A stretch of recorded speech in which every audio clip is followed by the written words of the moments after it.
What is going on, everybody? Welcome to Virtual Redban number 685, Tuesday Chill. It's a chill episode because there's nothing really going on in VR news. I mean, there's a couple things we'll take a look at in a bit.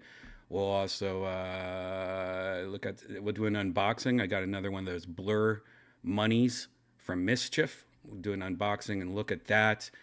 We also have some news that's coming out about the new Oculus Meta, or the new Meta 3 Quest 3, something that in my review I noted, and it seems like what I said was true. We'll take a look at all that.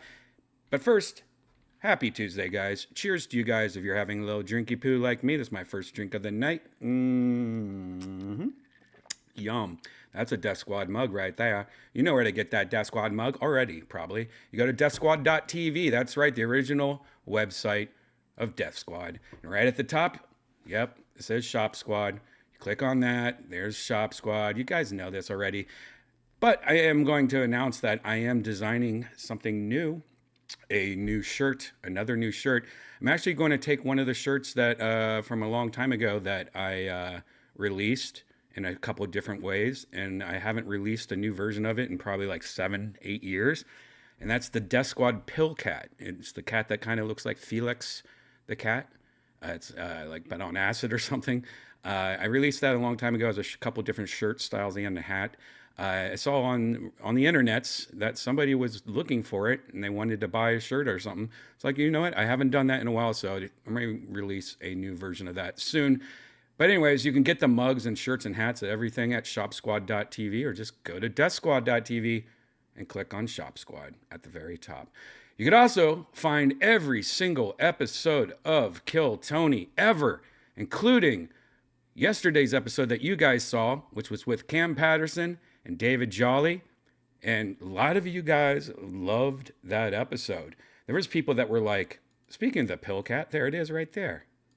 Speaking of, I just said that, but yeah, this episode, a lot of people really liked, which is great because Cam and David are just so fucking funny and so talented, and I love these guys. I hang out with these guys almost every day, or I mean every time I'm in downtown Austin.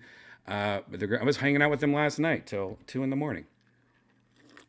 because last night we got back from our vacation. We took a 2-week vacation from Kill Tony. Haven't done that in a long time. And man, when you guys see the episode we recorded last night, which because we took a vacation, there's no banked episodes, so you guys will get to see that episode next Monday, which is exciting. I like that. But anyways, wait till you see next week's episode. But if you haven't watched Kill Tony number 633, you can find it at youtube.com/KillTony. Very fucking funny episode. A lot of fun stuff. Oh, this guy. I got a lot of shit from this guy. I called this guy out because his jokes were pretty much street jokes. Dad jokes is another way to say it. I said he had dad jokes. And sure enough, I was right. Everyone on Reddit and already has found every single joke that he did by just Googling the joke. That's why dad jokes are. He had a good interview, though. I ended up liking him. I was just calling him out because his jokes were bullshit. A lot of people liked him, though. But I got a lot of people like, oh, Redban's a hater, blah, blah, blah. And then, luckily, my Reddit peeps were on top of it. He was fine, whatever. The most exciting thing about that episode, I thought, was this guy, who when he first came on stage, I immediately was like, oh, God, this guy. But he ended up being awesome. This guy is fucking awesome. And if you don't know, I'm not going to tell you who he is, but he's actually somewhat famous, I guess. And it's cool because after the show, we drank together. He was a cool guy. But yeah. Anyways, fun episode if you haven't seen it. A lot happened. Hello Fresh. That's Kill Tony number 633 with Cam Patterson and David Jolly, and it can be found at deathsquad.tv along with all the episodes and the YouTube link page, all that stuff. And last night, or I mean, not last night. And don't forget Sunset Strip Comedy Club right here. If you click on the Sunset Strip Comedy Club, that will take you to my comedy club. It's a comedy club in Austin, Texas that I own. And we have shows all the time. Tomorrow, we have Cam Patterson.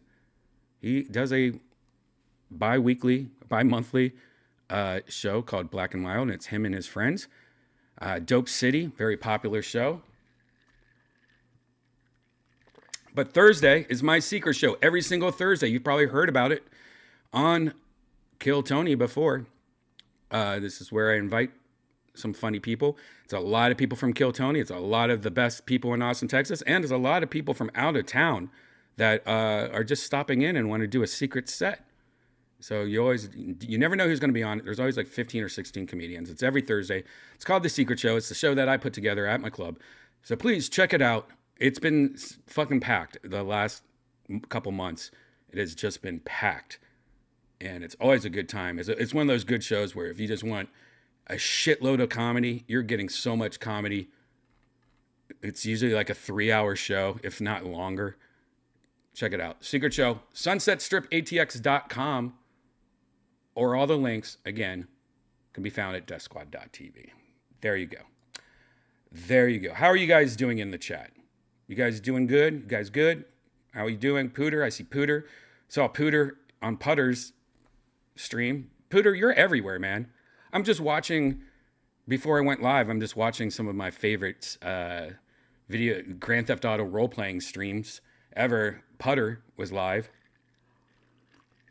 Sure enough, I just see Pooter in the chat room hanging out. Pooter, you either have a million windows open or you just happen to be all over the place at the same time I am. He's always the first person to say hi whenever I put a stream. Tweet a new stream and stuff.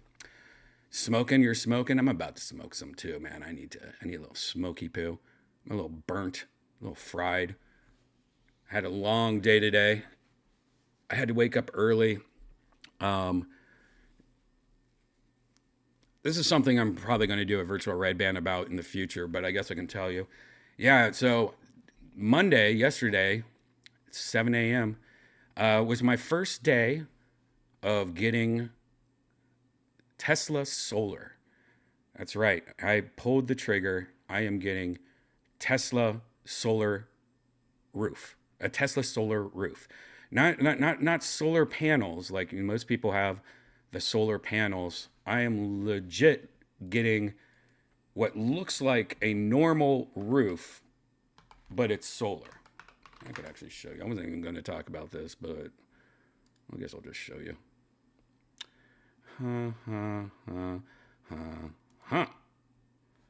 So this is a solar roof. It pretty much looks like a normal roof, but it is all collecting solar. And it is something that I've been thinking about getting for a while, mainly because where I live, for some reason, we have hailstorms like all the time. And I'm not talking about normal hailstorms. I'm talking about our last hailstorm was the size of softballs. And I know that seems like something like, yeah, it's not real. No, it was real. Like literally size of softballs. And every time one of these big storms happen, half my neighbors have to get I'm like, every single one of my neighbors, I've only lived at my house for like maybe 2 years. Every one of my neighbors has got their roof already replaced. Like, and these are all new houses. I haven't done it. I don't think I have any damage on my roof. Maybe I do. I don't know. But one of the things I wanted to get it is because also it's stronger than regular roofs. Here is somebody jacking a regular roof, one of those, different kinds of roofs. And it is, it will laugh at hail. So that's one thing I did. Comes with a 25-year warranty. Also, if you don't know anything about Texas, Texas has this power grid that's held together with gorilla tape, glue, whatever, duct tape, and with all the shit with people moving here in Austin, Texas, and we've been having a lot of crazy summers where it's been over 100 degrees for like 3 months at a time. I think it was this summer, and our power grid was barely, exist. Anyways, it's just like the future is like, what the fuck's going to happen, man? Are we all going to have brownout days where we all turn off? We're not allowed to use any power for a day, or something like. What the fuck's going to happen? And yeah, it's kind of scary, with like war and stuff. You never know with war,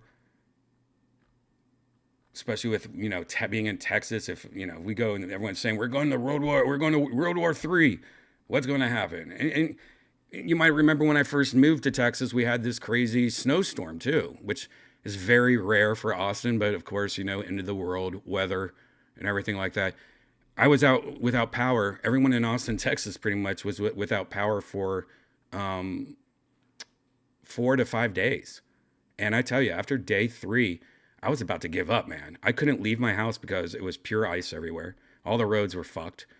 They don't have salt trucks in Austin, Texas. Maybe they do now, but they didn't last year. So there was no salt in the roads. We were stuck in our house with no power, no internet, and no heat. It got down to like 35 degrees or something like that. And that freaked me out. And I was going to get a generator. But then I was like, you know what? I looked into it and it seemed like it was going to be fine.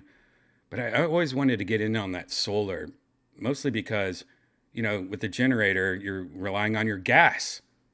I want to be completely off the grid. If shit goes down, end of the world shit, and we don't have natural gas lines because they've all been blown up or whatever, I want to be able to just live off the grid completely, like sun. So I got this solar roof, and I got it. It's pretty crazy. I got it. I forget how much it generates, how much electricity it generates. It generates way more electricity than I'll ever use. And I even made it future proof. Like I said that, hey, maybe I'll buy another electric car, or maybe I'll get a pool, a swimming pool in the future. So I went ham in. I also got 4 power walls, which are these pretty much batteries for your house. And I think they told me that I could be off the grid and just relying on the batteries for 15 days using my current power that I use right now. 15 days is pretty good. And that's if like all my solar just stopped working, like if the sun blew up or something. So I will be I will be selling electricity back to the grid or getting credits or whatever Texas does. It's pretty cool though. When they came out, they pretty much took a drone over my house, and they do this where they take a drone and they fly all around your house. They find out how much solar you need or can use or get. Luckily, I have a house that kind of like this house where one side of my house, sun rises over here. Where I don't know if you see my cursor. Sun rises over here. So half my house gets sun, and then at noon, the other half gets sun. So it's set up perfectly. East to west. So today was my first day or second day of getting it. It's going to be about a 4-week process of them tearing off my old roof, putting on the new roof, and then installing all my batteries. My front yard looks like just a construction site disaster right now. If you go to my Instagram, I've been posting the little videos about it on my story. Posted a little dumb video today. So yeah, this is my the stuff that's in my front right now. Got all these huge crates It's kind of cool. Neighbors are stopping by and like gossiping already. Like, oh, what the heck? Yeah, I got a porta potty and a little place to clean your hands in my front yard. I have all these crates. I don't know if you can see in the back. There's this big green machine. There's this huge crane forklift thing here. There's also, you can't see, but behind this dumpster, there's this huge Tesla truck. And they're just dropping off shit left and right. But yeah, I will give some updates on this, let you know how it goes. There's not many YouTube videos about it. I do know that because I had to get permission from the HOA, those evil sons of bitches. And they told me I was the first person in our neighborhood to get it. And I might be like the first person.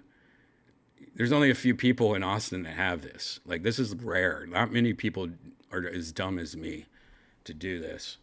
So, I don't know. I am kind of documenting it a little bit.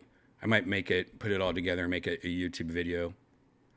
I've already had Tesla people reach out to me, like Tesla blogs and stuff, that found out because I guess I said something about it on Joe Rogan, the last JRE I was on last week. I forgot I even said anything about it, but there was people already that want to interview me about it. So, it's going to be fun. It's going to be cool. I'm looking forward to, I guess what I've heard, reading up about this a lot, you become a junkie just like checking out graphs and charts on your phone all the time. Like, oh, how much am I making? How much am I selling? How much am I using? You become like, it's like the stock market. These are like made out of glass, I guess, solar glass, super strong glass, kind of like the glass, like bulletproof type.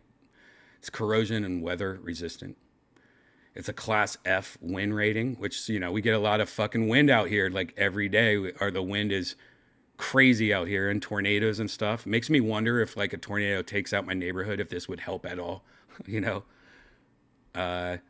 got great fire rating, hail rating. It's a class 3, 72 watts per little tile. It's interesting. You can right now, if you have a house, you could actually put your address in down here, and they use Google Maps, and it will tell you how much it costs. It is fucking expensive. I'm going to tell you that right now. It is mind-blowing how expensive it is. And there is great tax credits, though.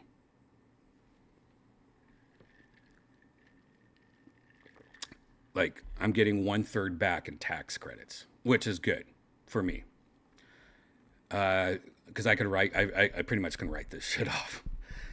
And if I blog about it, I can write it off more.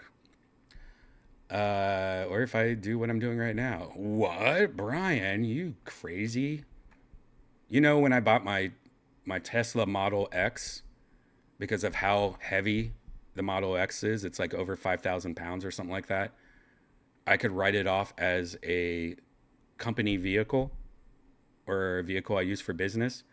And because of the weight, it's over 5,000 pounds. It's like a different kind of vehicle, kind of like, it's like, oh, it's over 5,000 pounds. This is like heavy, I don't know what the word would be, like heavy, it's a heavier vehicle. So it's like, it's more of like considered more of a industrial tax credit.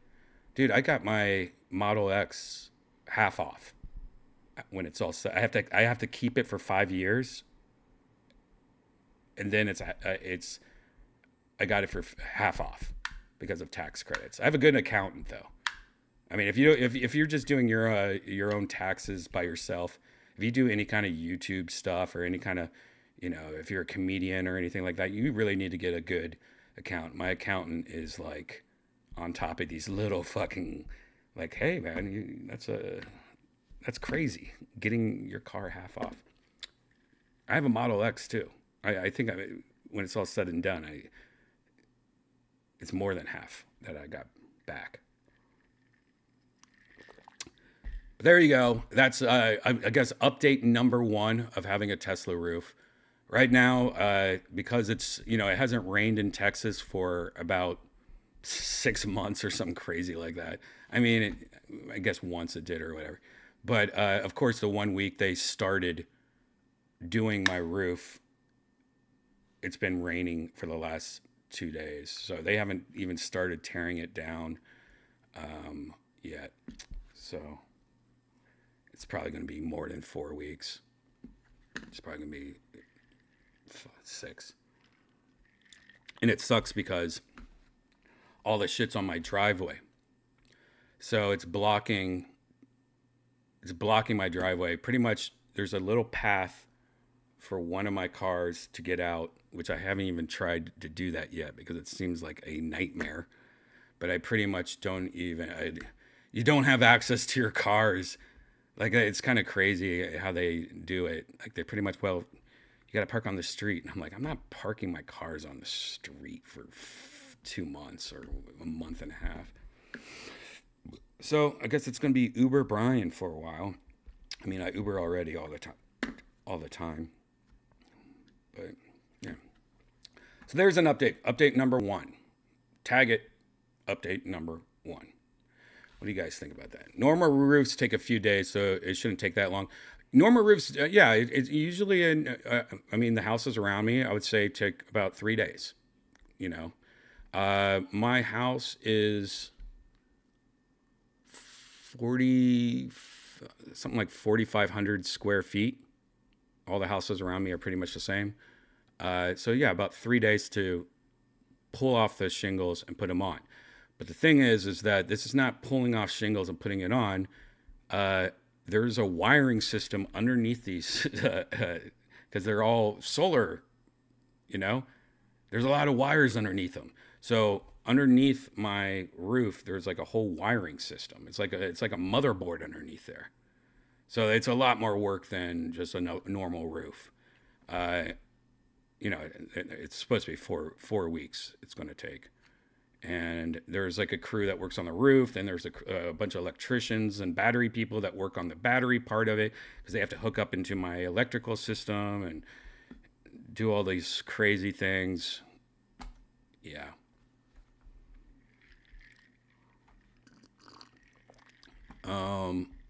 It's a big crew. I think my house is probably going to have about 20 people working on it at the same time.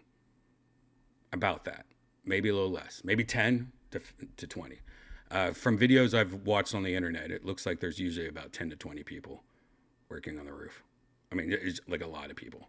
There's a lot of things going on.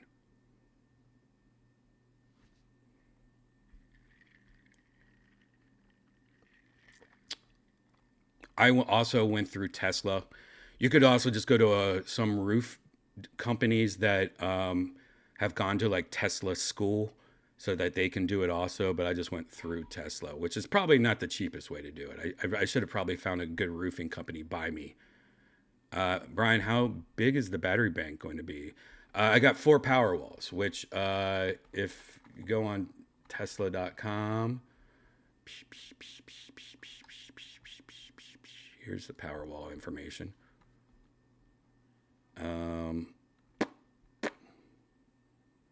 That's what it looks like here on, I don't know if you guys can see my cursor. Yep.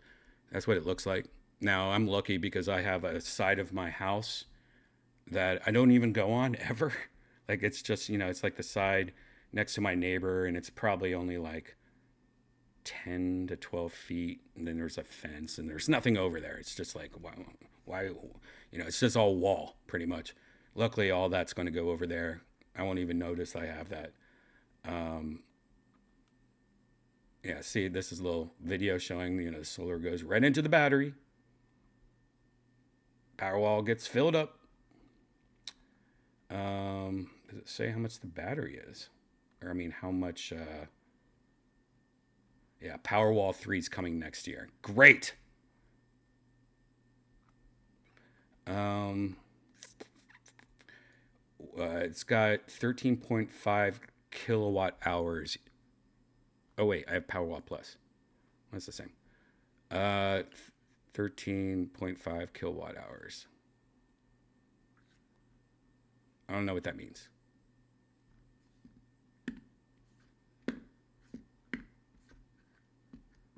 These have a warranty of 10 years.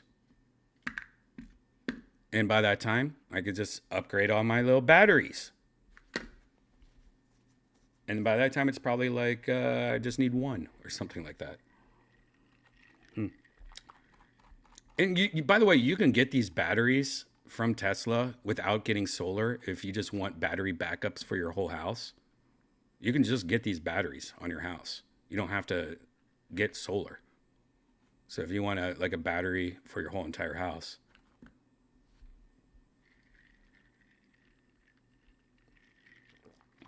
Do you put the excess into the grid and get paid for it? I don't actually know how Texas works. I think it's something like you get credits. Like maybe that's how it works. Like any extra energy that I have will go back to the grid or go to the power company. And some states, I think they give you like they buy it from you, which is kind of cool. But I think how Texas works. I might be wrong.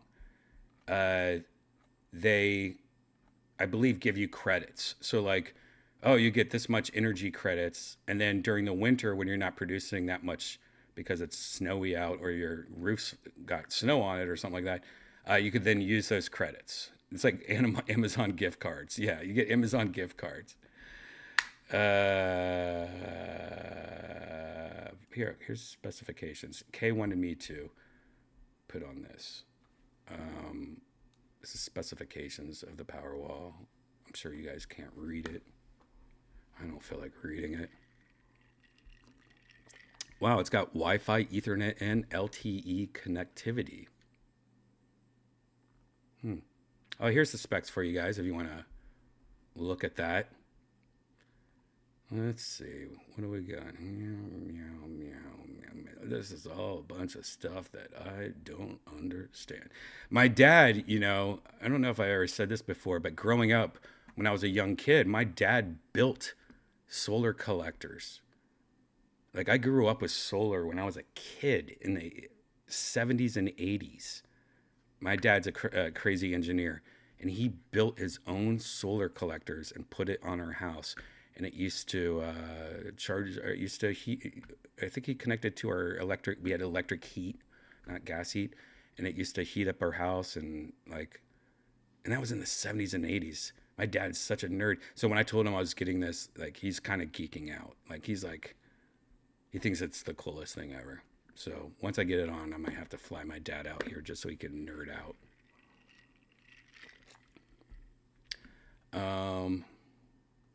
Here's more specifications.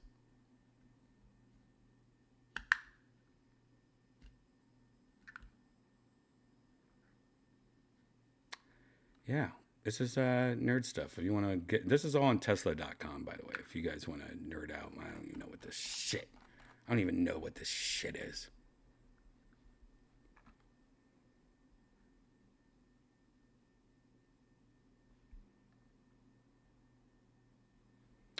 Brian, you can rent your house out now for filming productions. They would love the extra juice. Is that real?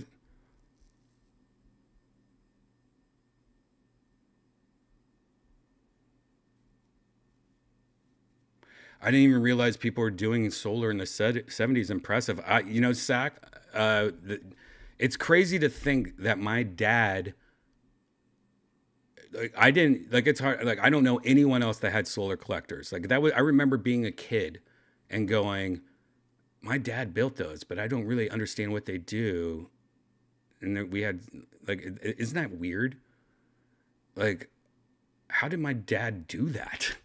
Sometimes I wonder, like, man, when did solar collectors come out? By the way, this episode should have just been about solar collectors. Um, Solar panels came out in 1939.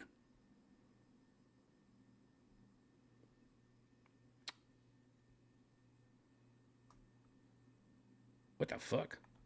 But they didn't get popular until 2008. Did solar panels exist in the 70s? This breakthrough led the U.S. government to pour more money into solar technology. In the 60s and 70s, the production of solar panels was made possible, but the downside was it's too expensive for mainstream customers. But scientists continued to develop it. How efficient were they? In the 70s, solar technologies costed around $20 per watt with around 14% efficiency. I need to talk to my dad about that sometime. I have pictures, by the way, of my house, like old pictures where like where it looks like an old colored film with solar collectors on our house. And to me, that was always just so normal. But I bet like if most people saw that, my house, they're probably like, what the fuck is that thing on his house? Those boxes. He has since then torn down the solar collectors. And he told me the other day, he's like, if I was younger, I would be doing it again. He's like, I would be up on the roof doing it again. I mean, my dad just turned 80 years old this year, so good for him. I feel bad for him though, because his body has definitely caught up to him where he's like, man, I can't do like all these fun things. He wants to be on the roof. He wants to make new solar collectors for his roof right now. What's up, Earl Skakel? Hey, what's up, Earl? Earl Skakel needs to come back to Austin. What the fuck, Earl? When are you going to come back?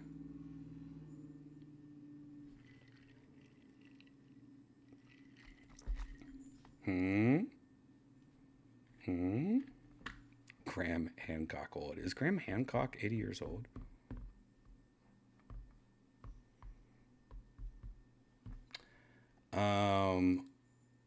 Is he? That's kind of crazy. All right, let's move on. We'll have more solar updates in the future. I also got my drone out, and I'm going to do a fly around on my house before they start taking off shit off my house. Hopefully tomorrow. I've been trying to do it for the last 2 days, but it's been raining. But I got my software updated. So I'm going to get some drone shots before and after too of my roof. So look for more updates on Virtual Redban about Tesla Solar. All right, let's do this. You guys know that I collect dumb things like these miniature arcade games and Coke machines. I don't collect much though. I'm not into Pokemon cards or baseball cards anymore. I used to collect comic books most of my life. I know a lot of people have weird things that they collect. There's pretty much two things I collect. These little arcade games and these things called Blur Money from a company called Mischief. You might know Mischief. They're the ones that, they're pretty much, what is this? They release dumb shit.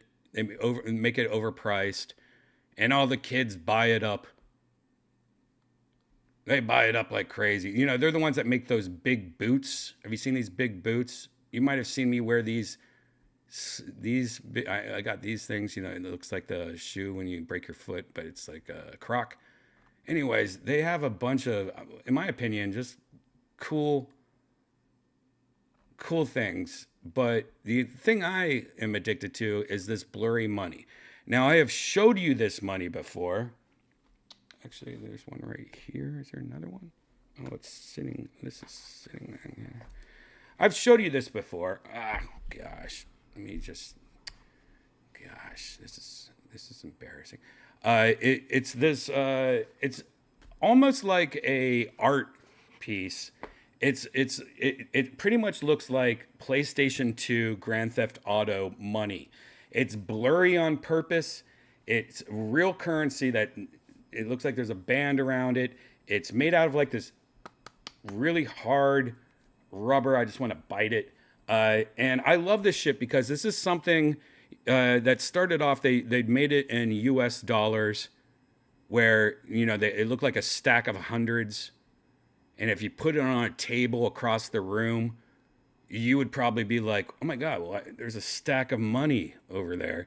But then you got closer and closer and closer, and it just stayed blurry.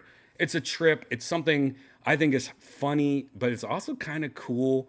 And, when they first released it, I was so on board with it. And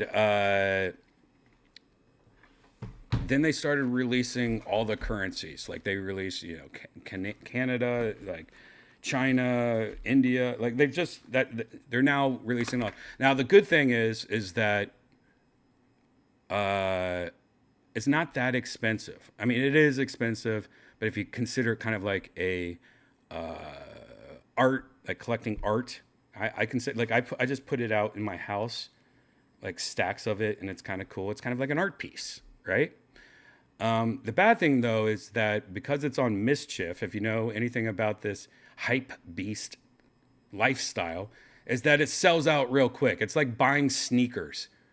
They purposely sell it and it goes fast. And if you miss it, you're kind of fucked. You can buy it on StockX. Like this latest one is called Blurry. It's sold out. It's sold out. It sold out pretty quick. So there you go, right down there on the right, sold out. It was originally $35. But the cool thing is like all the hype beast, like the shoes and stuff, you can find it on StockX, which is a company that's mostly known for shoes.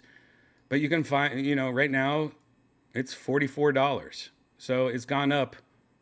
In 1 week, it's gone up $10. But then you look at, the original Blur US money, it's going for about $200. And you got to think, this is originally $35. You look at, and this is the Blur $20. Look at the Blur $100. $320. I mean, it's kind of crazy, right? And you could find all the different ones. There's been about, I don't know, let's say about almost 10 different releases. Luckily, I caught the last one, the Blurry Yen. Here it is. This is the box. Same box it always comes in, but with a little Y. I have not looked at this yet. Let's take a look. There's some foam. Oh. Whole foam thing comes out. All right. Here's the box. Always has really nice packaging though. It's like iPhone boxes almost. Really hard. Why does it look so wide? Wait a second. Look how wide. Oh my gosh. This is big money. This is a lot bigger than that one. Whatever that one was. I don't even know what that one is. All right, let's open this up. Ooh. No smell. Comes in this wrapper. What is this? There. Whoop. There we go. Let's open this up.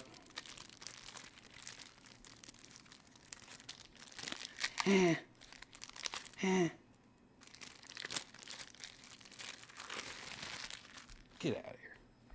All right, here we go. This is Blurry. No smell. Now, that is some big cash, though. Big money, big money, big money. No whammies. Whoop. That's some big honking cash. There you go. Fun, fun, fun. I know this is exciting for you guys. Ribbit.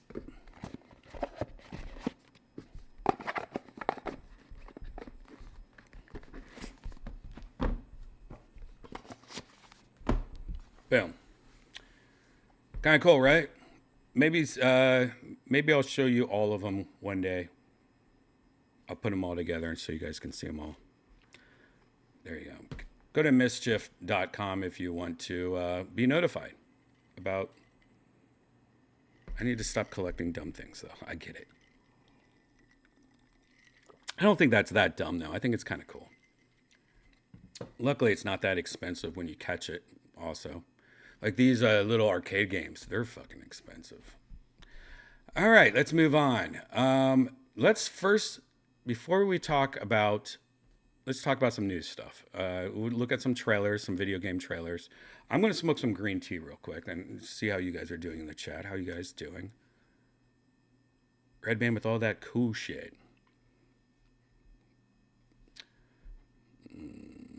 What's this down here?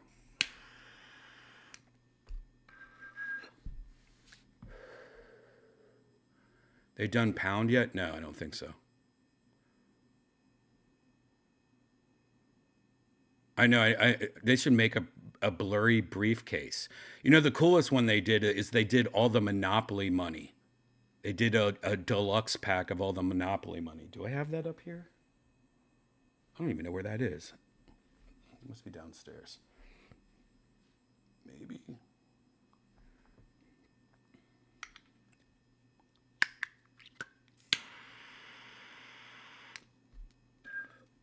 Up. Excuse me. Okay. That sucked.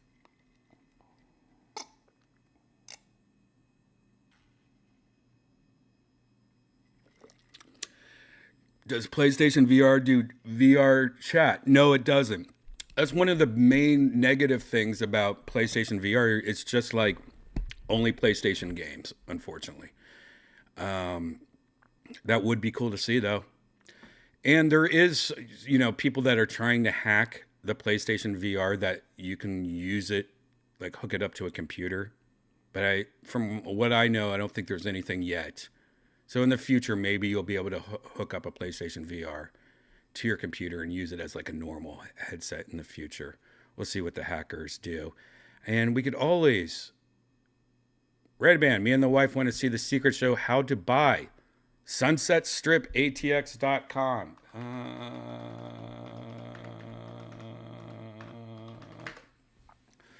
Oh, by the way, before we move on, you know, speaking of the Sunset Strip, there's a show that's gotten really popular at the Sunset Strip. And it's called The Good Evening News. We talk about it here and there. But it just reminded me that they are live right now from my comedy club. They are live. Well, let's just see what's going on over there. Oh, is there any sound? Oh, what? Well, this is good that we did that. There's probably sound and we just don't even know. Let me see what the sound settings are. Pull up YouTube. That's number 2. No, pull up YouTube. There you go. Copy it. Don't copy the part that says YouTube. I'm not going to copy it. I am, but I'm going to cut it out. So, what the fuck is... Backspace. Shut down. This is live right now from my comedy What's club. this one? Yeah. Alright, cool. There's no music playing. Oh, I hate that song.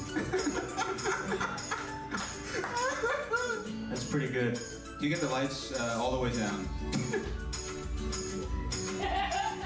God, I hate that song. Adorable. Alright, bring the lights back. Yeah. Now look. Oh, is that it? That's it. Oh, 24 seconds. That was it. What the fuck is that? Oh, dude. I don't know really what's going on. There's 22 more of those. Type in, did Mike Tyson get punched in the cock? What the hell?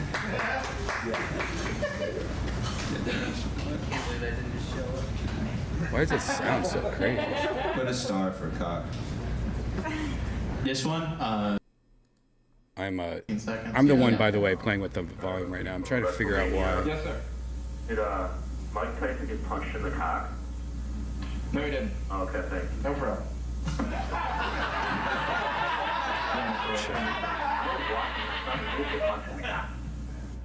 Oh, all right, good. This next Perfect. one, can you look up, where's my money, Brian and Stewie? I don't know what's going on. I think I've seen this one. This is good. Yeah, you can just do that one, yeah. Is this Do it? the short one. What's going on? I have no idea what's going There's on. one that's like shorter. Here, go ahead and type in Brian and Stu. Oh my fucking god.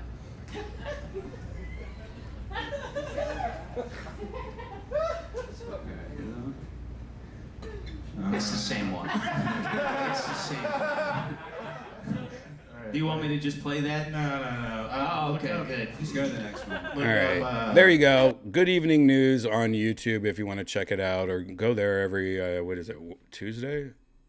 I'm gonna do something real quick that's probably going to be a bad idea before we move on, but there's something going on with my sound. I don't know if you noticed I was trying to fix it, but it wasn't fixing.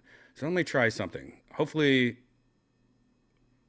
Oh yeah, by the way, what we were just watching was just one segment. The whole show is multiple comics coming on the show, doing different segments. That was just one segment that you guys saw. So the whole show is not like that. It's, it's kind of like, a comic comes up and they do something with the host of the show, things like that. Let me try something real quick. Hopefully this doesn't go bad. All right. I might lose sound for a second, but hopefully everything turns back on.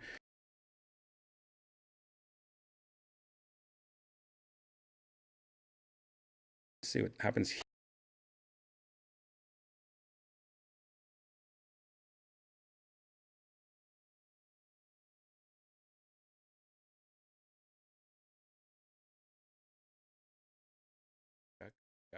Check.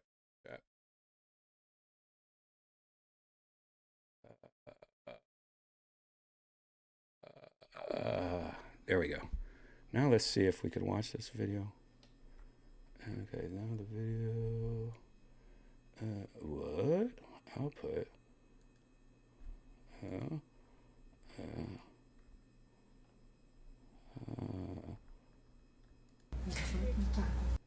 Why is it not letting me do it? What? I'm so confused. Hello. All right. Well, I guess sometimes this happens and I don't really quite understand it, but we'll figure that out later. All right, let's move on, guys. Let's look at some trailers that I guess I can't control the volume for some reason. What would it be, Brian? What would it be? Open volume mixer, maybe? Yeah. Well, let me try to go back to that. Let me see.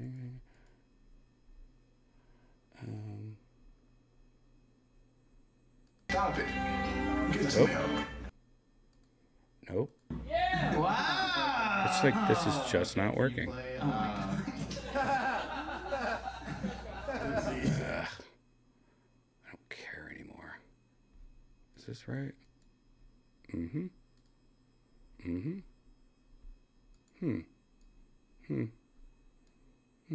I guess I'm just gonna have to literally reboot my computer.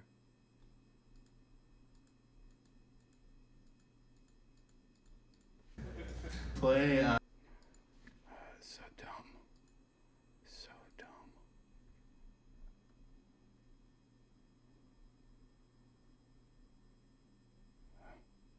Okay. Shit. All right. Sorry, guys. Yeah, I'm sure that was fun to watch me just stare. Confused. Do you guys like Half-Life 2? I like Half-Life 2, and there's, there's been mods here and there for it, but there's this VR mod, and it's called Unleashed. And the cool thing about this little VR mod is not only is make you be able to play Half-Life 2 in VR, but it also adds dual weapons, so you can wield dual weapons. And if you're a Half-Life nerd like myself, you're probably like, what? Let's take a look at this trailer. All right, this is called Half-Life 2 VR Mod Unleashed.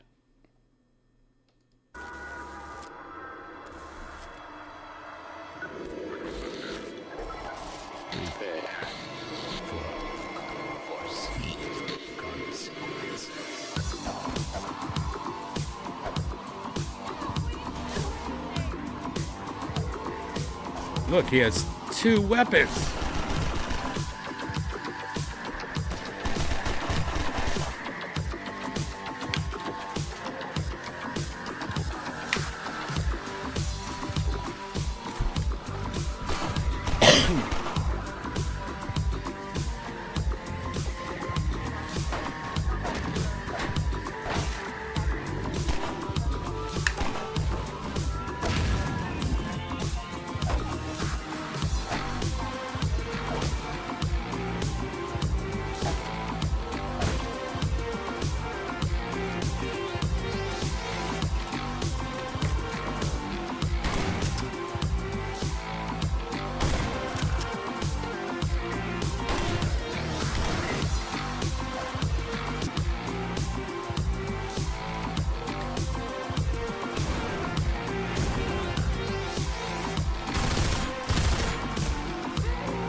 This looks pretty badass.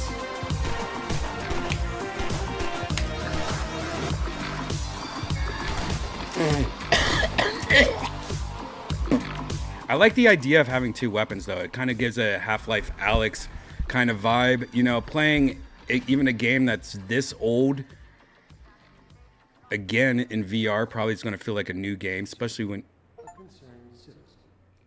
when you are playing a game that you haven't played in so long, but having like a new style of gameplay using 2 hands, that's pretty cool. Anyways, yeah, very neat. Yeah, you could download the mod for free.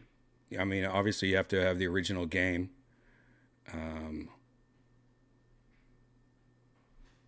Yeah. If you want this, to download this, I will put the link in the YouTube chat right now. Okay, let's move on. Speaking of Half-Life and Steam and all that, there's somebody else that modded a game from the same people. That's right. There's a game called Gunman Contracts. It's a mod. It's a game based off of Alyx, Half-Life Alyx. You know, that's one cool thing. All these modders, you know, are making pretty much versions of Half-Life, but they're doing new things with it. And this is a game called Gunman Contracts that takes pretty much Half-Life Alyx and does a kind of, what's that, John Wick. It makes it like a John Wick game. All right, so let's check this out. Another mod. Look at us, mod boys here.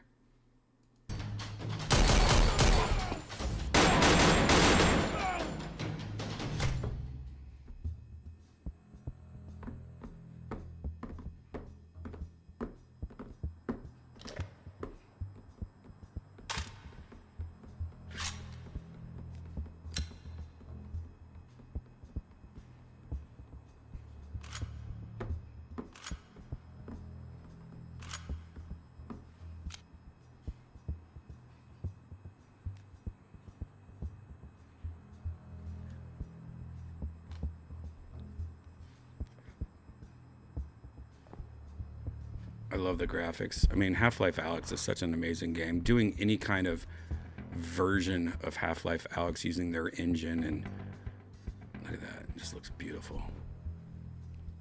Marty McCackerson. Oh. Ah, leave him alone. Is everyone bald in this game?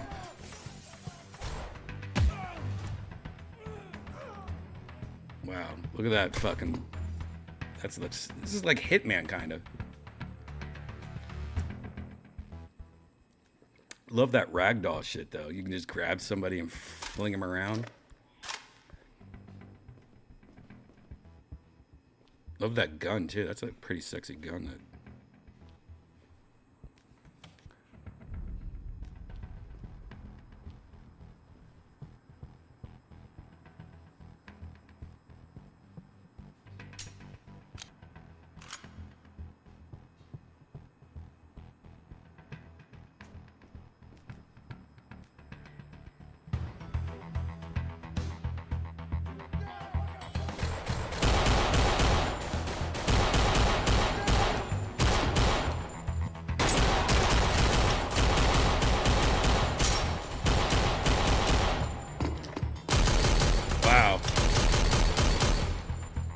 This is cool.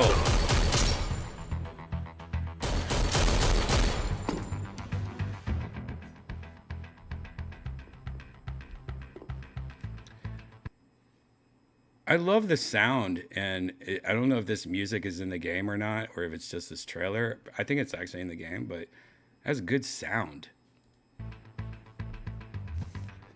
This is cool. I like, this is like better than I thought it was gonna be. This looks fun, like John Wicky funny.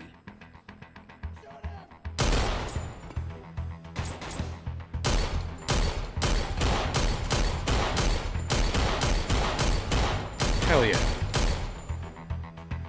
This looks really fun.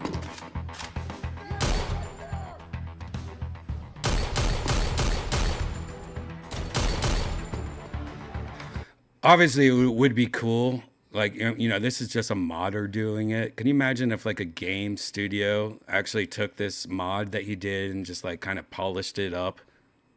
Or if it was like the new Grand Theft Auto, and when you like shoot people, their brains like blow up, like make it really realistic and bloody.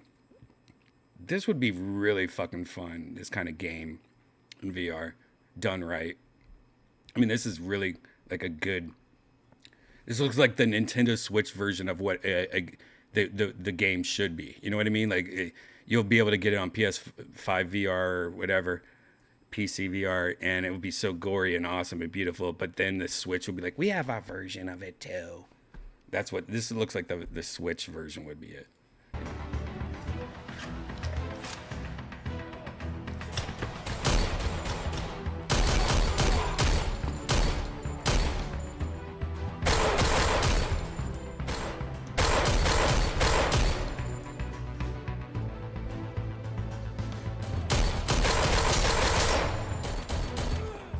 Oh, wow, you could throw things at people, too. Did you see that? Did you guys see that? That's kind of cool. I was not expecting that. You could throw shit at people, too. That's badass.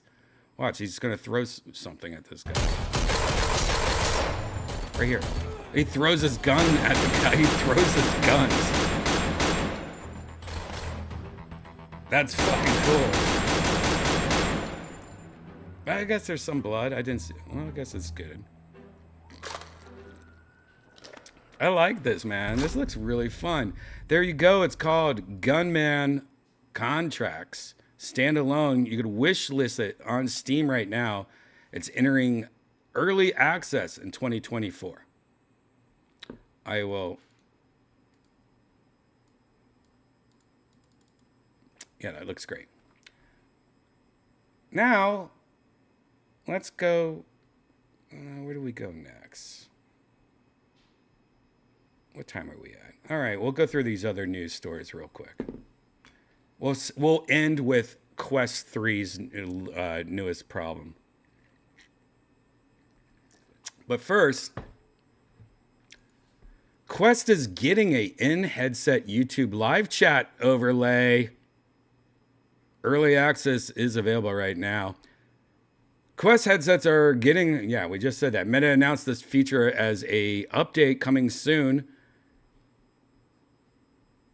Quest already supports streaming to Facebook and has an overlay to see the Facebook live chat. But they didn't with YouTube. But now with YouTube, the headset wouldn't actually handle the streaming. With YouTube, though, the headset won't actually handle the streaming. Oh, I see. You're going to be like streaming on your phone or your PC, and then it like just goes to it somewhere. What? The early interest form notes that you'll still have to cast to desktop streaming software like OBS, which is what I'm using right now to broadcast this. So for now, YouTube integration is just a live chat overlay. This should be a welcome change, though, for YouTube strangers, as they no longer need to use a second person or pause the game and bring up a Quest browser to interact with their live audience. So I guess this new update's going to help that out. Here's a little video of it. It's just going to be popping up on your face. That's great. That's a good little update there.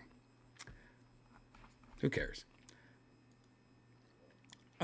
So IGN put out this today. There's a game called Asgard's Wrath 2. I think we've talked about it before, but this is the first preview. They actually did some gameplay of this game, and they were really impressed with it. It's a sequel to a game, but it's a role-playing game, and it is one of the few games other than like, you know, Half-Life Alyx, where the graphics and everything looks like legit. And for a role-playing game, this might be like one of the top games when this comes out. But they just released a first preview of it.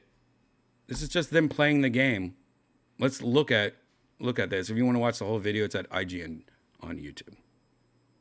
To date, but if you thought the All right, The original Asgard's Wrath is already one of the most impressive VR games to date, but if you thought the sequel was going to play it safe with more of the same, you'd be sorely mistaken. Instead, after a couple hours hands-on with Asgard's Wrath 2, I'm convinced it just might be the biggest, most ambitious VR undertaking yet. If Sanzaru Games can pull off a 60-plus hour open-world RPG, complete with companions, mounts, skill trees, a loot grind, and a compelling story, all designed for VR from the ground up, it might very well become... This looks cool. You know, getting into a role-playing game is one of the things that scares me the most, you know. When you're older and you have shit to do, you know, there's certain kind of games, like, I can't get into Animal Crossing. I'm a grown man. No.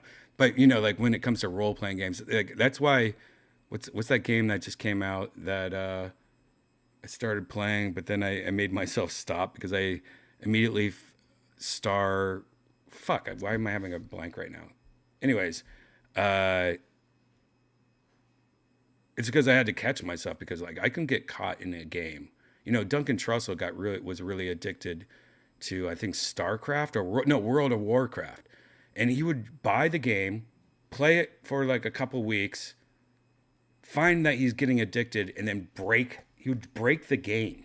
And this is when he didn't have money. He would break the game. He was like self-sabotaging so he wouldn't get addicted to it. And then he would buy Starfield was the game I was thinking of. But he would do it, and then like a month later, he's like, I bought it again. I bought World of Warcraft again. Brian, come over and take this game from me, man. He would, I don't know if he still plays. I wonder if he still plays. But he used to have that problem, you know, a long time ago. And I get it now. I didn't used to get it. I get it now, though. When Starfield came out, I was like, oh, I could see myself getting addicted to this.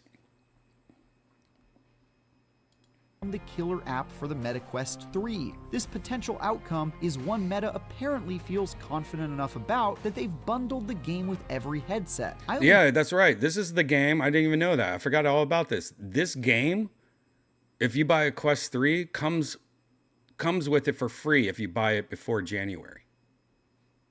Like, there's whatever. If you buy it, you get this game for free. It doesn't come out until next month, I believe, or December. I played a tiny section of what's in store in this monster of an RPG, but so far, I don't think that confidence is unwarranted. This looks great. It's kind of fucked up now. I own this game, man. Like, I didn't mean to get this game, man. Asgard's Wrath 2 picks up right where its predecessor left off, and had me controlling an up-and-coming god with the ability to possess the bodies of mortal beings in hopes of fulfilling their destinies and getting me closer to For a quest game, this looks really good. my ultimate goal, stop Loki from causing mayhem on Earth. I played the earliest part of that adventure, where I stepped into the sandals of Abraxas, a grave robber from ancient Egypt who found himself in a seriously lopsided grudge match with an almighty god. After helping the hopeless hothead out of a jam, we traveled together through booby-trapped catacombs and fought loads of chiseled lizard men, looting and solving puzzles along the way, all of which are the sort of things the first game already did well, but still fun nonetheless. The ability to leap out of my mortal coil and interact with the world from a godlike bird's eye view also returns, which comes in handy during puzzle-solving sections that I still couldn't get enough of. But the major improvements became apparent later on, when I reached the first major open-world area, found my first companion, and started riding around on the back of a panther in the desert in search of trouble. At some point between running away from a giant scorpion boss, A panther, man. Panthers are cool, right? I mean, that panther they just showed kind of reminded me of like He-Man Search of or Trouble. something. Like, look at that. Could you imagine riding around on a panther? How badass you were.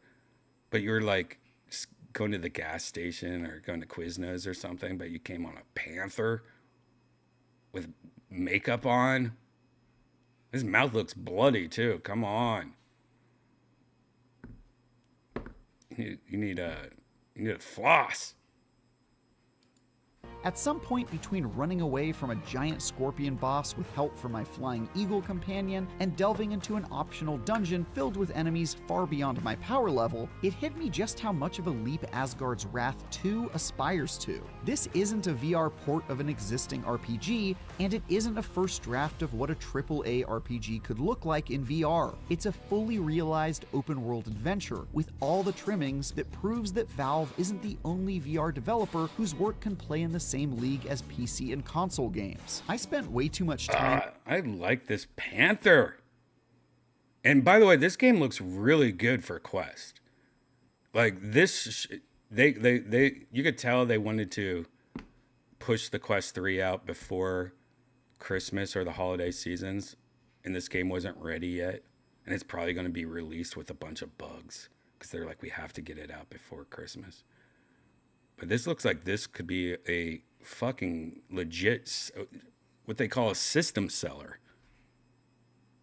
If it's a good role-playing game and it looks like this on a Quest without a PC, your headset's doing this? I'm interacting with my companions, like Sabura, a melee warrior who can transform into a giant petable panther to help me get around the dunes of Egypt and comes with her own skill trees ripe for the level. Oh, she could turn into a thing you can fuck? Wait, you could turn into like a... That's a girl. It's got tits, right? Those are tits. Wait, your panther has good tits? Can turn into a tit girl? What is going on here now? You know, role-playing games are so weird. Ripe for the leveling. I relished the opportunity to head in the opposite direction of what was clearly intended, finding unpredictable challenges and side stories to partake in. And I laughed mischievously as I hiked the difficulty settings all the way up to challenge myself with some of the most demanding melee combat I've faced in VR. These aren't the sorts of stories one is used to hearing when it comes to VR, and it's very exciting to see this sometimes fledgling medium finally... I mean, this is so good. Can you imagine just being on like a 16-hour flight to like Australia to like kill yourself because you're like, oh, I want to die, but I want to die somewhere gross. I'm gonna go to Australia, and you're like on a plane, and on the way there, and you're like, God damn, this flight's 16 hours long, and you could just put this like a Quest on. You could sit there in your plane seat and play this. Just sitting there with your little controllers, and the person next to you is like, man, this guy's weird. And then you accidentally punch the person next to you because like you're trying to slay a dragon or something. come into its own in an undeniably impressive way. But, like all massive RPG undertakings, the big question mark is whether Asgard's Wrath 2 can pull off all it strives for without being crushed by the weight of its aspirations. And even in my limited time with it, I already encountered one full crash, complete with a loss of progress. Ooh. It's definitely worth noting that there's still a few months of development time left to tidy things up. Yes, but there with is. enormous I mean, he's playing an early version of it, but yet, again, we'll see, man. This game, I wonder if this game, all the people that are making this game, like, no, we need another year. Give us another year, and this could be the best game ever. Like, we'll see. Potential comes enormous risk, which could make or break an otherwise promising game. For more, check out our preview for fellow upcoming VR game, Assassin's Creed Nexus, or for something completely different, Nickelodeon All-Star Brawl All right. 2. Anyways, thank you, IGN. That was awesome. That looks like an amazing game. Now let's talk about Quest 3. Sure, that looked like an amazing game. Quest 3 is pretty fucking amazing. I agree. While I donated my Quest 3 to my girlfriend so that she could upgrade her Quest 2, Janice uses Quest to play Virtual Redban with us. Part 2 of Virtual Redban is when we actually go into virtual reality. And she's been using the Quest 2 for a year, and for pretty much it's been pretty solid. Our extended battery pack is broken. I think there might be a recall, but we didn't get it. She likes the Quest 3. But during my review, if you missed my review, it came out like 2 episodes ago. Was it 2 episodes ago? Anyways, if you go on my YouTube channel,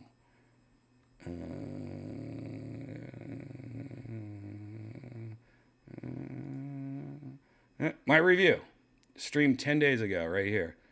Virtual Redban 682. But if you watch this review, you will notice that one of the things I said about it is that I had a problem with its battery. And when I said this, like I said this to my friends in VR, like part 2, when we actually did VR, and Gigi's like, that's never been a problem with me. And I think Yonder is like, yes, that's been a problem with me on the Quest 2. Meaning, like, it has a battery in it, but you can plug in a USB cord to your computer, and the computer should have enough power to keep the battery alive while you're playing games. Or at least that's how it's supposed to work, I think. Now, with the Quest 2, I had problems with that once in a while. Gigi told me, or told everyone, that he's never had a problem with that. I switched USB plugs on my computer. Maybe this one USB-C plug is not as powerful as this one. And pretty much I still was getting a constant drain. No matter what, if it was plugged in, I was still getting drained. Well, that little thing that I thought was maybe it was my problem, found out it's actually a real problem. I first saw this video, and I watched this whole video already, from Jay Bratt with 2 T's on YouTube. And let's just take a look at this real quick. I told you that the Quest 3 battery life sucks. I already told you that the Quest 3 battery life sucks, often clocking in under 2 hours on this thing, even if I'm doing VR or MR. But a new discovery is that the solutions that we've been used to for a long time with the Quest 2 are no longer working even on the Quest 3. And the Elite straps are already breaking, but not the way we're used to. When the Quest 2 dropped, we were shocked by battery life because people on the Quest 1 had been getting 3 hours, dropped to 2.5. People were upset about Primetologist says a 100-watt battery should work. All right, Prime, I agree with you, but let's watch a little more, man. It's kind of fucked up. The processor in the Quest 3 might be too power hungry. about that, but they said the Quest 3 is going to be about the same time. Now I'm finding I'm getting under 2 hours. Some people are reporting close to 2 hours, but even Meta's own promised time is about 2 hours and 12 minutes, which I would say I have been getting less than 2 hours on it. I already told you, I just did some basic shit, like played some poker, stars or whatever it's called. And I think I was getting about an hour and a half. The battery life sucks.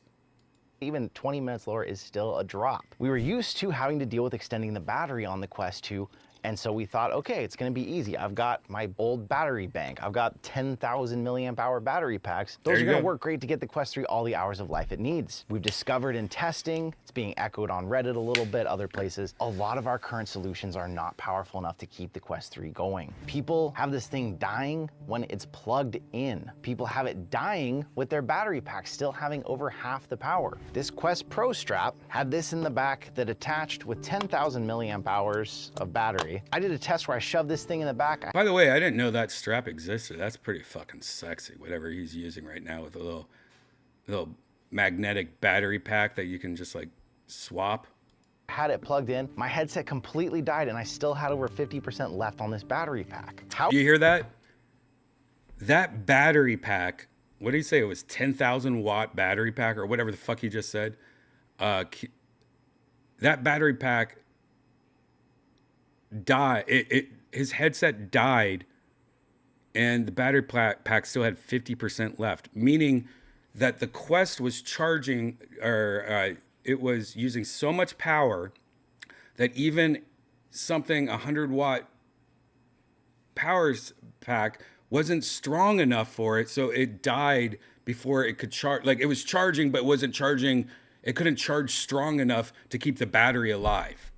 That's a problem. That's a huge fucking problem. How is the Quest 3 so thirsty for power? We know that the Quest 3 has a much more powerful chipset in it, but an interesting fact, in the iFixit teardown, we learned that it had 19.44 watt hour battery in it versus the 14 that was in the Quest 2. That's about a 39% increase in battery, and yet we're getting almost 20% less time on the Quest 3. So that means if you've got 14 watt hours and you're getting about 2.5 hours here, you're using about 5 watt hours per hour. Again, remember, watt hours don't actually mean real life hours. The Quest 3 at nearly 20 is only getting 2, so it's using almost 10 watt hours. So roughly that's twice the power consumption happening on the Quest 3, which can make a little sense if you look at also, you got an 18 watt charger versus a 10 watt charger that came with the Quest 2. But this is where the big problem lies. Wow, it's got a bigger charger, a faster, stronger charger, and a bigger battery. And it's still the same as a Quest 2. Or they're saying it's about the same as a Quest 2. It's consuming approximately double the power, and all the solutions we made for the Quest 2 are being carried forward and trying to be used on the Quest 3. They are faltering in having enough power to keep it running. Most of us were used to a Quest 2 that you could slap a battery on. It would even charge up a little while maintaining its power and being able to be used for unlimited amounts of time. Now, what I'm finding with the Quest 3, if you already had it charged, it may maintain power for a while, but there's anomalies happening too, and it's inconsistent. But sometimes I'm draining whole battery packs in minutes. A comment showed up on one of my videos and said, hey, I noticed my battery packs are draining in minutes sometimes depending on the game I'm playing. And that's what led me down this whole rabbit hole of testing for hours and hours, link cables and battery packs and everything I could to figure out what's happening on the Quest 3. So depending on how demanding the game is, it may or may not be charging up, and it may be draining batteries super fast, and you don't notice that until it's low. That compounds into the next problem. If you're down to 10 or 15% on this thing, even if you plug it into the wall, it may still die on you. It may die on you whether you have all kinds of power banks and everything, because it does not maintain or up that percentage with most of the Quest 2 solutions. Now, to those of you who use the Oculus own link cable with the PC with Quest 2, this problem may not feel terribly unfamiliar, because the Quest 2 would still drain. Not quite as fast, but it would drain while you were on PC, and it could die and you'd have to stop playing. There are solutions out there that even have their own power brick that goes to the cable that would help charge this up when it was on PC. And with Quest 3, I'm still seeing it drain battery. But when Did you see that? He just showed a cable, a USB-C cable that you plug in your headset that has its own power adapter. So it should be way stronger using your computer power and on top of it, a wall plug, but it's still not powerful enough. Something's not right here. And with Quest 3, I'm still seeing it drain battery. But when I even try to use something like Oculus' own Elite cable, this thing is dropping percentage faster wired than it was wireless. Unfortunately, in all this testing, the one thing that has not been sent out yet, I haven't been able to get one, is Oculus' own Elite strap for the 3. I have that. And a lot of people were upset. They said, oh, the 2 had its own Elite strap. Why couldn't they have just made adapters? Maybe there's some reason we have to have new battery technology, so they couldn't have brought that strap forward. But my other concern is, did they know that this needed new battery specifications in the Oculus Elite strap? Or did they possibly carry forward the same technology? And we're gonna find as people start getting more of these Quest 3s and playing them longer, that maybe the battery straps aren't up to snuff. Chris B. Tech dropped a video not only of his issues with an Elite strap dying 3 days after purchasing. Headset 94%, extended battery 0%, but actually the extended battery is at 100% because I haven't been using it, and you can see it gives you the symbol, external battery connected, and then it just disappears, it's gone. But Meta actually replying saying there's an issue and they're working on a fix. A lot of people in comments on his video, on videos of mine, and of course on Reddit saying the same thing or other issues that they've had with the Meta Quest Elite battery strap. Sometimes it's not showing the percentage inside the headset, sometimes it's showing it and disappearing. Sometimes it's claiming the percentage is way lower inside the headset than the battery actually has on it. Some people are saying an unplug and a replug may fix those issues, but it sounds like these battery issues we're finding so far are not gonna be just third-party problems. On top of that, people talking about how their Elite straps are losing. Yeah, I haven't tested that out too much because, have I?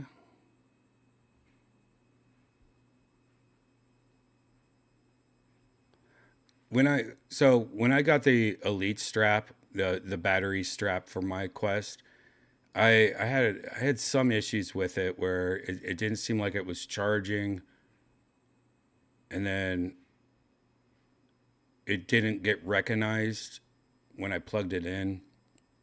But then I unplugged it and plugged it back in, it worked. But then I was kind of just like, maybe I'm doing something wrong.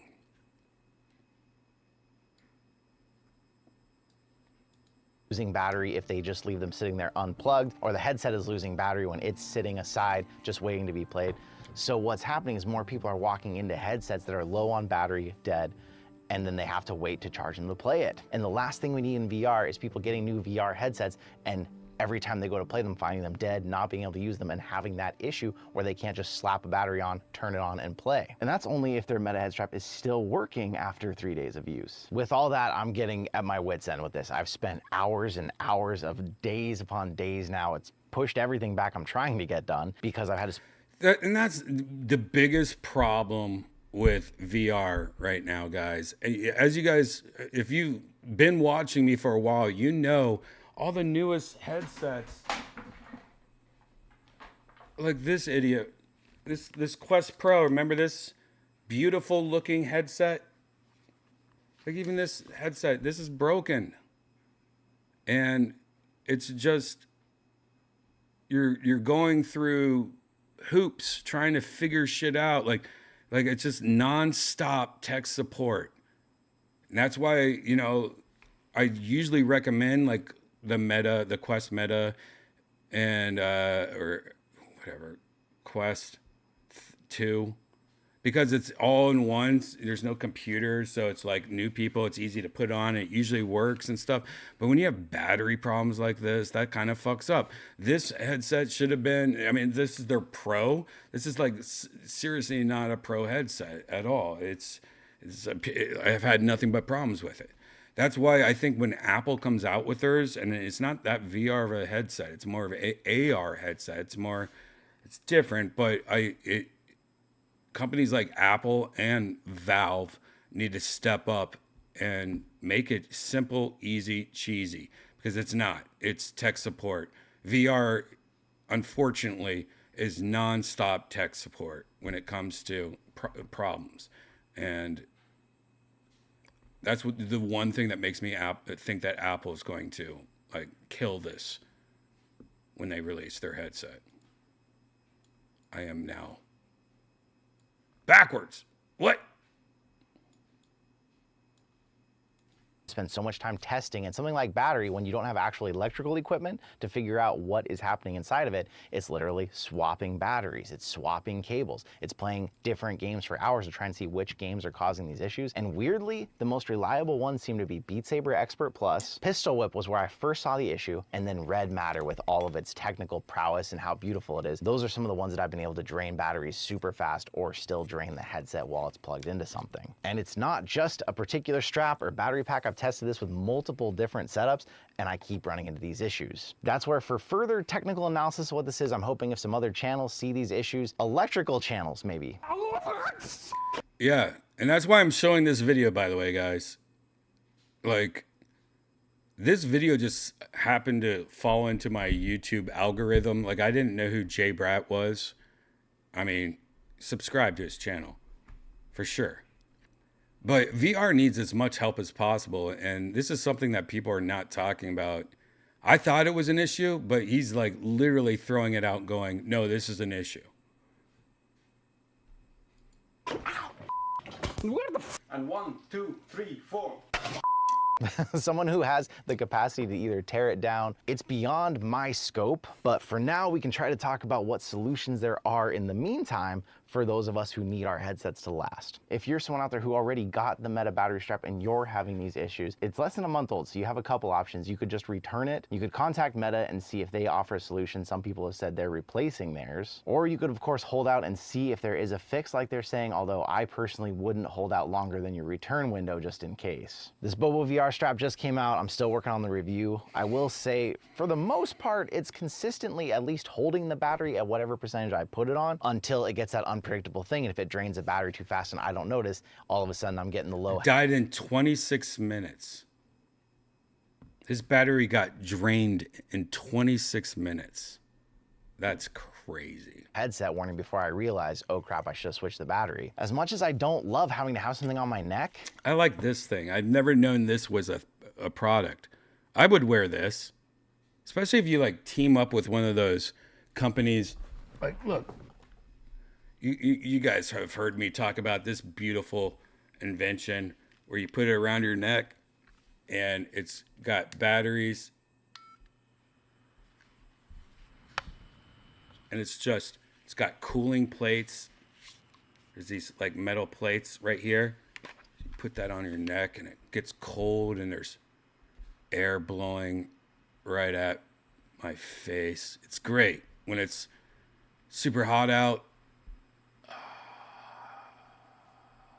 But imagine combining that with this battery pack. I've never seen this before. It's the same kind of idea, though. It goes around your... This is one of the only batteries the Zybra went in testing that maintained battery, could even slightly charge the headset while playing, and didn't... And by the way, what a video game nerd thing to do, to combine, you know, that South Park computer guy with his mouse and shit. Combining something that cools you off while you're gaming, when you like VR helmets make you sweaty, but also being a battery pack. Oh man, it's so cold. I'm like freezing now, actually. But combining it with a battery pack? And super fast. The included charger, depending on the game, will usually at least maintain the battery. If the battery's low, it might also charge it up, but if the battery's close to full, you're not gonna see much more of the percentage go up. Again, your mileage may vary depending on what games you're playing and which cable. Shane says they need to make a small version of this thing around my neck for balls. That's a great idea. Maybe New Wave Toys can do, like the guys that do these little mini arcades, they could do that. That's a good idea. You're using. But the nice thing, obviously I had this super short cable I was trying to play on. That was terrible. I was able to swap this out with even the Oculus own link cable and use that and then continue playing, as long as it was with this 18-watt charging block. You could experiment with charging blocks if you have more of your own that are higher wattage, which I haven't, but a lot of the other previous solutions... You haven't? Man, put a MacBook Pro power block, like a 130-watt power block. Let's see what go. Let's go. I guess I can do this. Maybe I'll do that tomorrow. Maybe I'll do this tomorrow. I'll fuck around with the Quest 3, steal it back from Janice. Maybe Janice can do it tonight. Actually, you know what? We'll just have Janice do it tonight.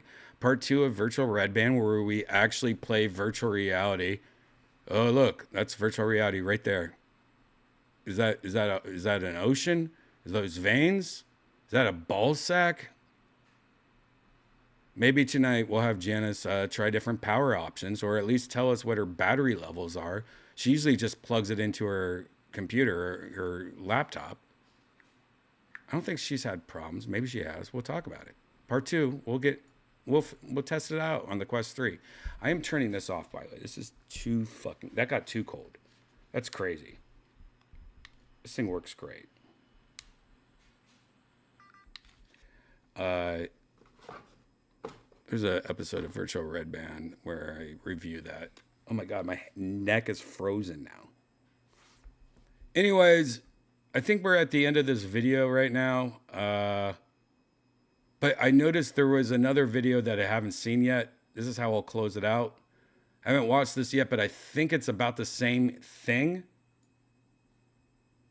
This guy looks like a... What's that on his fucking chest? This guy looks like a UFC fighter or something. Oh my God, he's got the little pink thing on the right. This little musical note. I have that one too, the Kirby one. Wow. All right, this is from some guy named Samuel Jones Tech. And it just says the Meta Quest 3 has a battery problem. Let's just take a little look at this. The Quest 3. So I wanted to do a video about the Quest 3. There are some things that I'm really loving about this, and I want to get that out of the way before I get started, is that I'm really enjoying this headset massively. But it's not perfect, and that's sort of what I'm going to talk about a little bit today. Just my experience over having it for coming up to a week now, and what sort of things I'm enjoying and things I'm sort of a little bit about, a little bit sort of could be better, I guess. Now, I will do a full review where I go into all of the specs and compare it to the Quest 2, and I'll do a head-to-head comparison video between this one and the Quest 2 as well. So stick around if you want to see those. But I thought I'd just sort of give off some of the thoughts I'm having while they're fresh in my mind, and before I sort of get used to them as well, if you know what I mean. I know that sort of over the next however long I'm using the headset, I will get used to a lot of things, and things will become just stuff I'm used to, and it won't be a big complaint necessarily, which is a good thing if it's not. But I thought it was worth just noting down just in case. Now, before I get into what exactly I am not particularly happy about, this quickly just go over some of the things that I'm loving about this headset. First of all, mixed reality. I've already thought of a couple of use cases. I want to hear the battery problem. And it's been actually fun to use. I'll be honest. I mean, people go 3D obviously, and you really need to see what you're doing long term, because obviously battery and stuff on the headset, which I will get onto, don't worry, is some TV in the toilet. That'd be nice, going for a little quest. And I was having such a great time in it, and then I felt like I wanted to keep playing, but I couldn't because the battery ran out. So I had to stop. And it's a good way of forcing you to take a break, I guess. But if you're spending this much money on a headset, you want to decide when you want to take a break. Now, I think Meta probably are aware that this is the case. And I don't know whether it's a smaller battery or whether there's just some of the extra features and the higher graphics are just using up more power. But it makes sense to me that this time with this headset, they've released the Elite Strap and an Elite Strap with a battery. So it does make sense that they sort of saw this problem coming. Another thing I will get onto is the strap and what my thoughts are, because I've been wearing it a lot longer.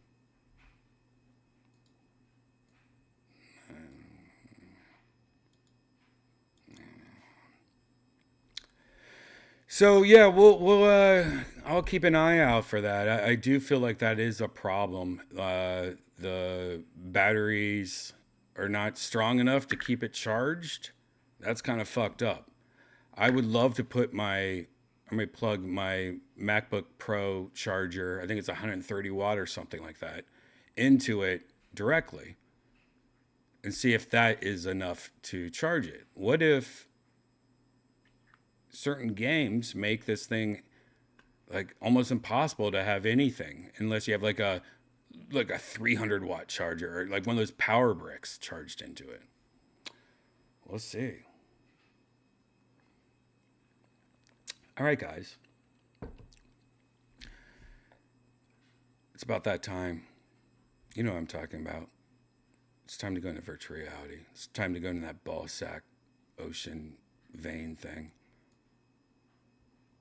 If you're new here, please subscribe, hit that like button, hit that notification bell so you know when we go live. A lot of these episodes get deleted. But if you are a member, you can charge, or you can pay $5 a month on my YouTube. Become a member, and you get all these extra videos. And I recorded some Kill Tony stuff that I'm ready to put up soon for my Redban Meta glasses. Maybe it's Tony playing the drums. Pretty sexy. Tony's getting better and better at drums. Little Easter egg there for you.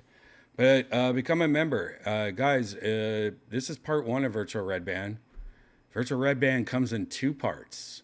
Part 1 is this, where I just babble and get drunk, get my eyes ready for virtual reality because it hurts my eyes.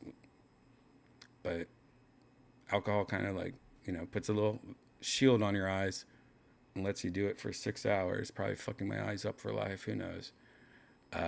But part 2 is when we go into virtual reality. So we're going to take a break. What you're watching right now is about to stop. And part 2 is going to start in about 15 minutes. So make sure you subscribe to me, Redban, on YouTube and everywhere else. And I will tweet out the part 2 link, or just hit refresh in like 15 minutes. Part 2 of Virtual Redban is about to start. So grab a drink, take a piss, walk the dog, put saran wrap around your head. Take a photo of it in front of the mirror and go, oh my God, somebody help me. But only do it like, don't suffocate yourself. Put little holes, around your nose, or, yeah, it was probably a bad idea to put that, say that. Anyways, you got 15 minutes. See you soon for part 2 of Virtual Redban. And now, here's an ad from my comedy club in Austin, Texas. So if you're in Austin, please come to my club, sunsetstripatx.com. I have a show every Thursday called The Secret Show. See you soon.